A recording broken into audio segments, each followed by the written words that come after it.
Assalamualaikum warahmatullahi wabarakatuh. Salam sejahtera untuk kita semua.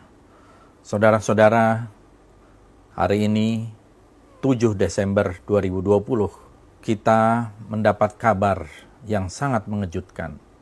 Ada 6 orang wafat, meninggal, syahid, anggota Front Pembela Islam.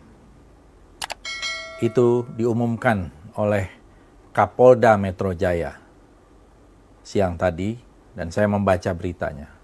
Ini sebuah berita mengejutkan karena ada 2 informasi yang sangat berbeda. Informasi dari pihak kepolisian dan informasi dari Front Pembela Islam. Informasi dari pihak kepolisian mengatakan bahwa mereka sedang membuntuti, mengikuti iring-iringan dari mobil yang dikendarai oleh Habib Rizik Syihab dan para pengawalnya. Dan kemudian terjadi tembakan-tembakan. Dan mereka kemudian menembak balik, 6 orang meninggal. Itu versi polisi yang saya baca di dalam berita. Versi FPI mengatakan Habib Rizik Syihab dan keluarga sedang menuju ke wilayah Karawang Timur, paling tidak itu di tol Karawang Timur, dan dihadang oleh orang tak dikenal. Artinya orang itu tidak menggunakan identitas atau seragam. Kemudian mereka menembaki mobil dari para pengawal Habib Rizik. Dan kemudian mereka diculik. Tidak diketahui keberadaannya. Bahkan ada berita sebelumnya mengatakan tidak diketahui keberadaan mereka. 6 orang dari anggota Laskar FPI ini. Kemudian kita ketahui juga dalam rilis yang saya baca bahwa Habib Rizik bersama keluarga dekat, keluarga inti, hendak melakukan pengajian terbatas bersama keluarga inti. 2 informasi ini kalau kita lihat merupakan informasi yang saling bertolak belakang.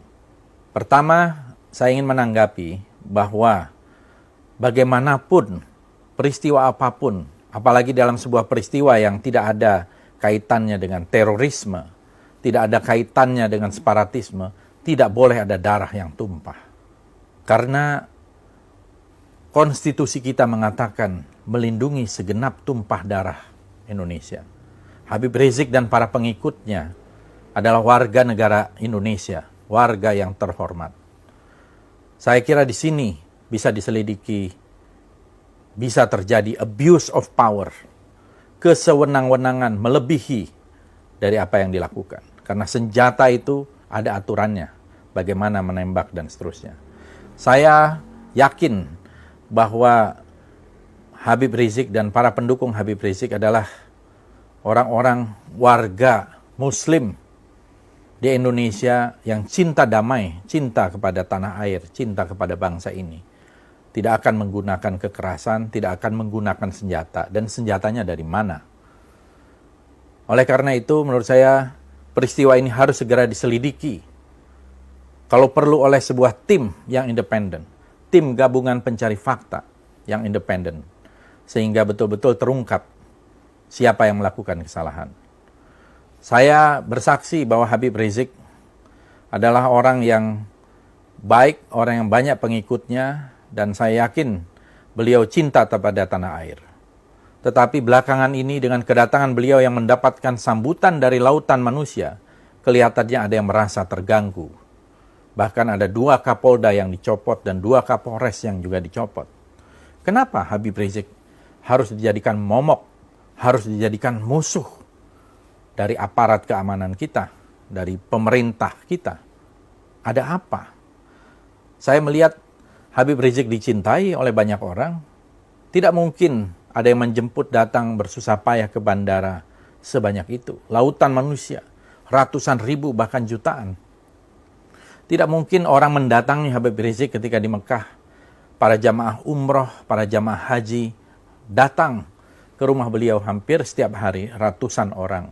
Dan juga didukung oleh ulama-ulama yang ada di Saudi dan juga di Timur Tengah. Ada apa dengan aparat penegak hukum kita? Kenapa berusaha mencari-cari kesalahan? Soal kerumunan, sudah jelas ada aturannya, sudah ada denda yang dibayarkan 50 juta.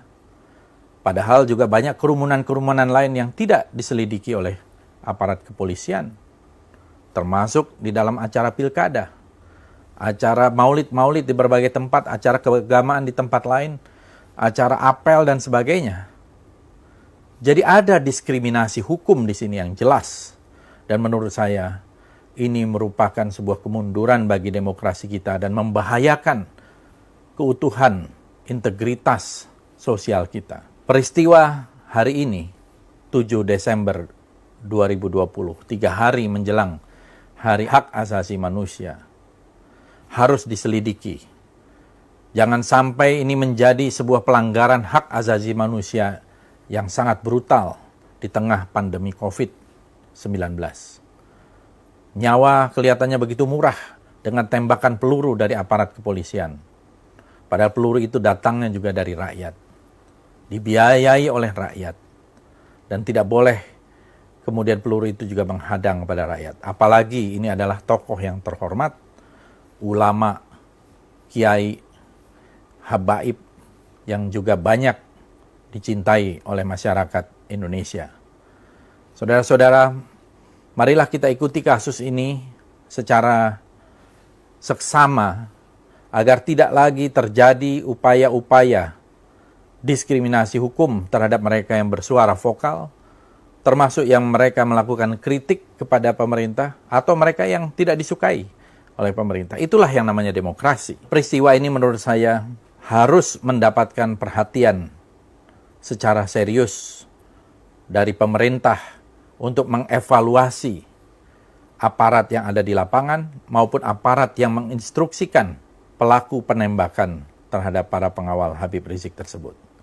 Apakah ini sudah sesuai dengan SOP, Standard Operating Procedure yang ada, ataukah ini inisiatif dari oknum-oknum tertentu untuk membuntuti rakyat sipil, tokoh sipil kemana-mana tanpa melalui sebuah prosedur yang tepat, yang benar.